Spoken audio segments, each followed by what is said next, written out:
Irv speaking. Hello, Dad? Yes, Bethy.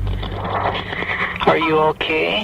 The phone call you're about to hear is 8-year-old Beth Stauffer, who was kidnapped with her mother Mary on June 15, 1980 at 10:14 p.m. The kidnapper allowed Beth to call her dad on Father's Day. The FBI recorded it.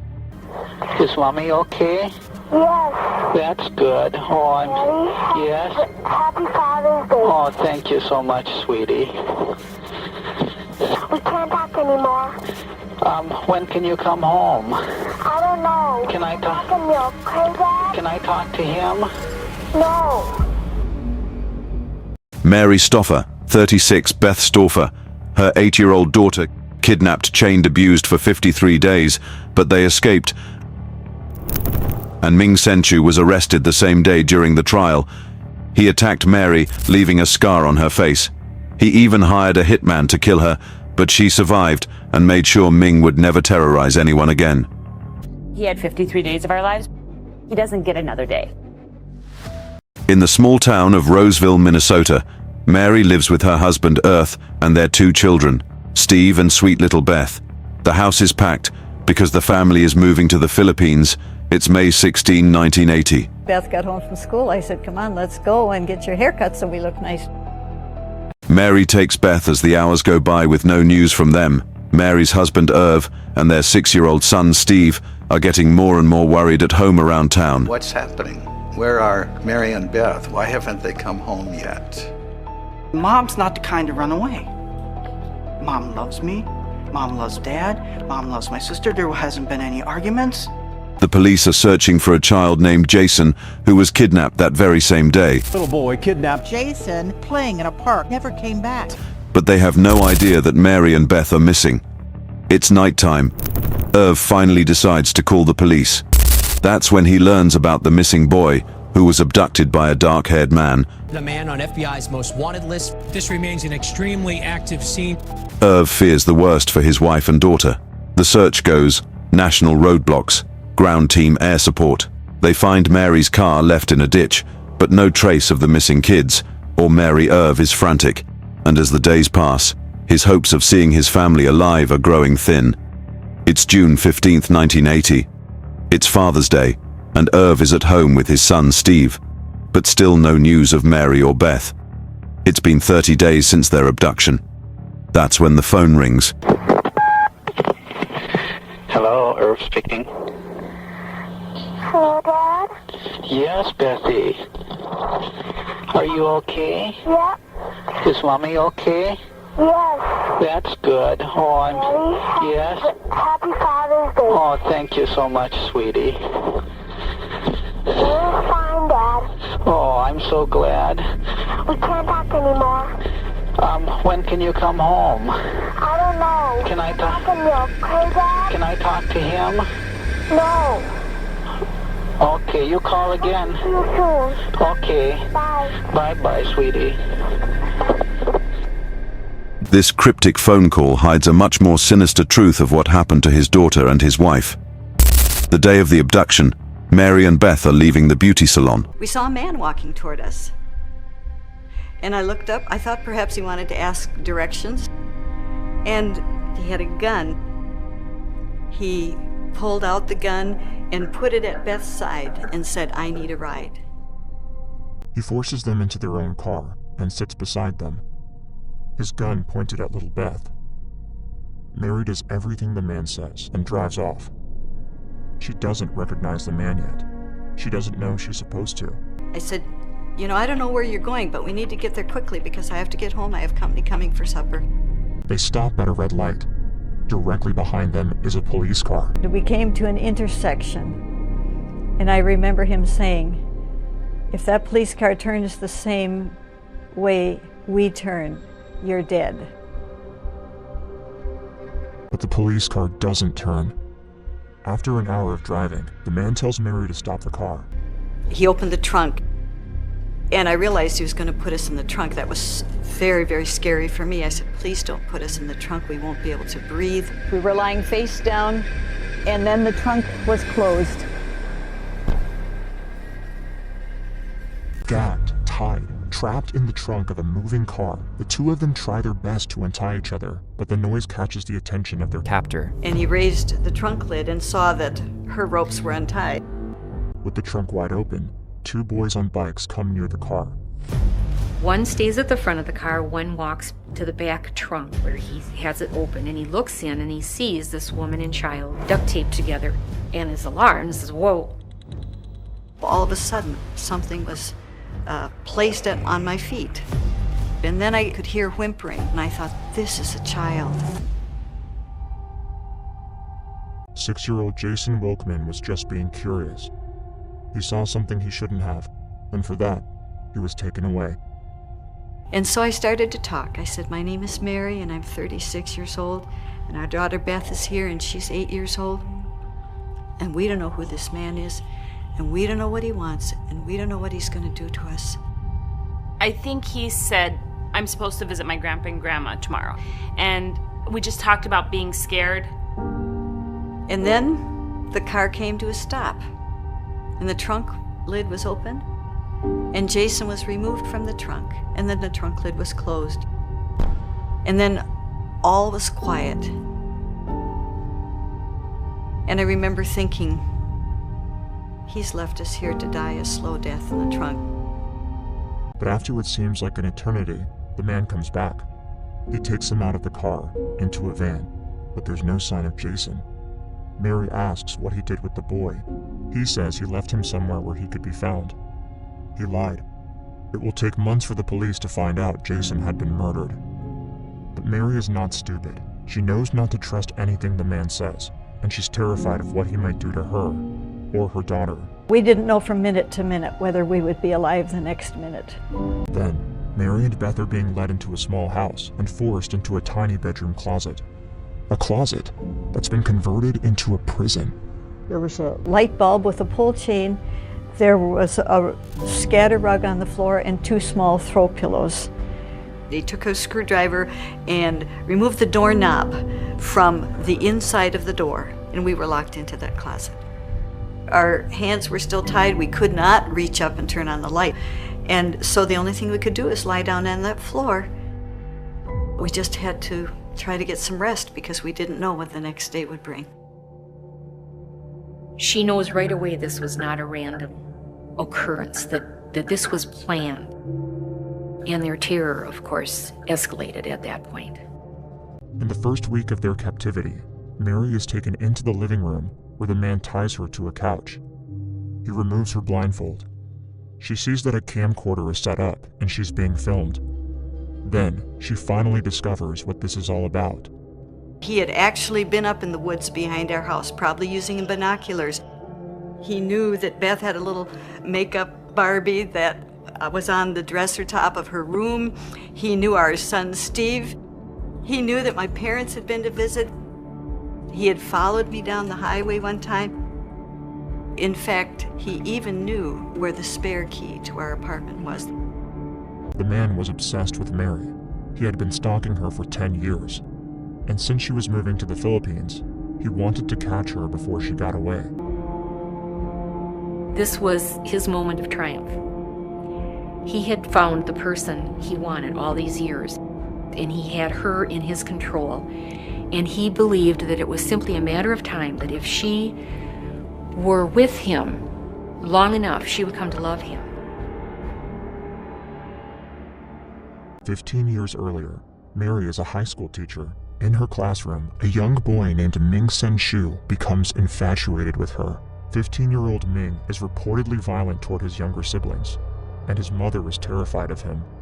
This can only mean bad news for the teacher he locked eyes on. At the end of the year, he gets furious over a grade he claims broke his perfect score. He said, "Do you remember what grade you gave me?" And I said, "Well, no, I don't, but it must have been an F for you to do this to me." The grade? B-. Ever since, his obsession has only grown stronger. He resents Mary and wants her to love him at any cost. The video discussion lasts for hours, some weird tactic Ming is using to persuade Mary to fall in love with him. But even if it doesn't work, what he can't have, he just takes. I'm not saying it's right. I know it's not right. But that's the way I've chosen it. And no one knows. It's an evil thing. I could tell she was upset when she would come back and see me in the closet, but I didn't know why. He warns them multiple times that if they try anything, he would kill them. He hammered it into us. If I ran away, he'd kill her. If you did anything, he'd kill me. June 7th, Ming takes his fantasy of having a family life with Mary further and rents an RV for a trip to Chicago. He leaves Beth inside the RV chained while Mary and him go out in public, his gun keeping her in check. During that trip, both Mary and Beth make attempts to get rescued. Mary uses her traveler's check to pay, knowing it should alert the FBI of her transaction and whereabouts. The FBI never received the information. Beth, on the other hand, takes the risk of ripping the blinds off a window and peers outside just as teens are passing. For the first time, she has the courage to act even though Ming has threatened to kill her mom if she tried anything. She yells out to the teens saying she was abducted and asks for their help, but the teens laugh at her and tell her to stop making stories. They leave. July 4th, Ming takes them to see the fireworks before exiting the van. He warns them, like he's done many times before, that if they try anything, he would kill them and anyone else who's nearby. At that moment, a police car drives by and stops at the red light. Mary doesn't dare do anything. She says, quote, "I couldn't do a thing about it because he always had his gun and he always had Beth." But she memorizes the phone number written on the back of the police car and large numbers. When they get home later that night, she makes Beth memorize it too. July 6th, as they sit around the table, Ming has them playing out another fantasy family game night. That's when he announces the worst news Mary ever heard. He's taking them far away to another home. Mary can feel the excitement in Ming's voice, but she's filled with despair. Quote, "It wasn't until that day that I despaired to the point that I said to Beth, he's never gonna let us go." There were times when I questioned my faith. Sometimes I'd be so discouraged day after day. No rescue, no nothing. But Beth was sensitive to that. One day she said, "Mom, do you think that God is going to send his angel to open the door for us like he did for Peter and the other guy?" And in my deep heart of hearts, I didn't think it was going to happen that way at all. But I don't want to destroy the faith of a child. And so I said, well, he certainly could do that, but he might choose a different way. Time is running out. Mary knows she has to risk it all. July 7th, while Monda's out, Mary and Beth are chained tightly to the door inside the closet. Mary's staring at the door hinges, thinking. She knows Ming can be back any second. She has no tools, just her fingernails to remove the hinge pin. She knows it's unlikely the pin will come off that easily, but she has to try. So I went over to the door. I held the door with one hand and I pulled the hinge pin with the other. It came out just like it was greased. The door separated. It was clear that our cable was going to come through. Beth, she panicked right away. She started pulling on my clothes. She said, "Mama, don't do it. Mama, you know what he said? If he finds us escaping, he's going to kill us. You know." I mean, she was really panicked. I slapped her cheek. I sat her down in the chair and I said, "Listen, Beth, if God has given us this way of escape, we have to take it. Sure, it's dangerous. If Ming comes home and finds us escaping, he's going to kill us. We know that. But if this is God's way, he's going to take care of us. But I can't fight against you. We have to work together in this. We're chained together and we have to work together."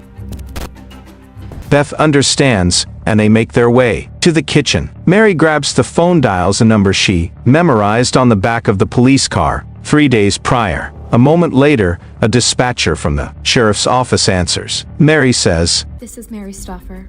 I think you're looking for me and my daughter Beth. Please hurry. We're being held in a house. He has loaded guns here. He'll kill us and anyone who tries to come in here. Don't try to come in if he's here." The dispatcher gives Mary strict instructions to stay inside the house and away from the windows. Mary ends the call. Beth then tells her mother that they should wait outside for the police, but they can hide behind the bushes. Mary listens to her daughter going against the dispatcher's instructions. They leave through the back door of the house while still chained together. They crash behind a car out of sight, but they have no idea that at that moment the cops are already there securing the area, getting ready to move in on the house, expecting to see the two of them still. Inside, the officers break in. At that moment, one of them notices a vehicle parked outside. There's a chance Ming Sen Shiue made it home before the police arrived. The officer moves in on the vehicle. He sees a figure from underneath, crouching hidden behind the car. Mary and Beth. Approximately 3:30 this afternoon, our Ramsey County Sheriff's dispatcher received a phone call from a woman who identified herself as Mary Stauffer. She stated she had freed herself from a shackled position. The day we escaped, the air smelled sweet, like I remember the feeling of the sun. There's nothing like just feeling the freedom. When we were taken to the sheriff's office and I first saw my husband Irv and our son Steve, it was just so marvelous to hug each other. The police arrest Ming that very same day, but the relief is met with tragic news when the officers escort Mary and her daughter to the station. They ask if the boy Jason is still inside the house. This confirms what Mary feared all along. Jason is dead, and they still haven't found his body. Before long, Mary and Beth are called to testify against Ming in court. It's not uncommon for kidnappers and criminals to admit or pretend that they regret their actions once they're caught. Dennis Earl Bradford, the man who took little Jennifer Shiue from her bedroom at night, broke down during his interrogation. Bobby Joe Long confessed he didn't feel good about what he'd done to Lisa McVeigh or his other victims. And the worst thing is, I don't understand why. I don't understand why. But Ming Sen Shiue is not like most kidnappers. He said, even if I get put in prison for a very long time, when I get out, I'll go after you, and if you're dead, I'll go after your kids. While in prison, Ming hires one of the inmates and promises a sum of $50,000 if he kills Mary and Beth before the trial. But the inmate goes directly to the FBI and tells them everything. Ming is furious, but he knows he'll see Mary one last time during the trial. In 1980 and 1981, there were two trials. One was for the kidnapping of Beth and me, and the other was for the murder of Jason Wolfman. Our abductor jumped up from his place at the defense table.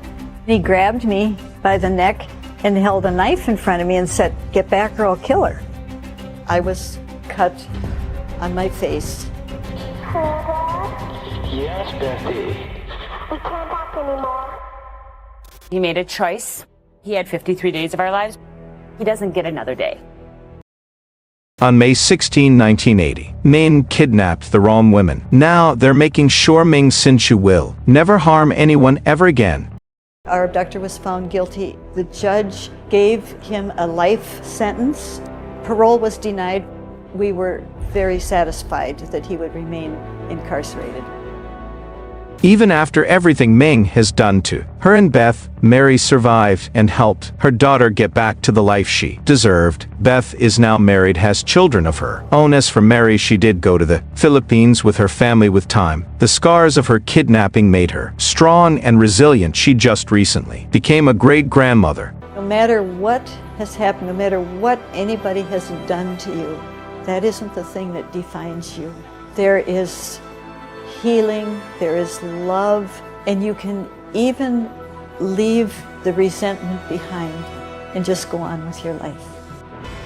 It's been 40 years since their escape, and even after all this time they still share their story in the hopes that it will help others overcome their own trauma. Mary and Beth are living proof that, after tragedy, no matter how dark things seem to get, there is a life worth living.